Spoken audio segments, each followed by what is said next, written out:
تمام. بالنسبة للوش والظهر للورق ترجع تاني نعمل نفس الحركة بس تو سايز تو سايز. تمام. بعد كده بدوس تصوير.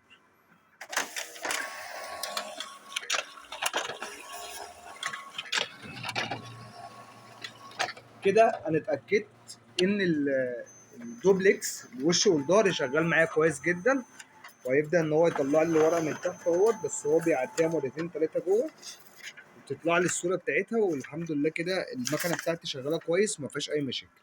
كل اللي طالبه منك تعمل اشتراك في القناه وتصلي على النبي ولك للفيديو، واي حاجه تحتاجها او اي مساعده احنا القناه بتاعتنا هنا بتساعد كل الناس في حل اعطال المكن. يعني انت اي حاجه تقف معاك هتبعت على في التعليقات تقول مثلا يا باشمهندس انا معايا عطل كذا، فان شاء الله هنساعدك فيه بحيث ان انت تحله بكل سهوله. السلام عليكم.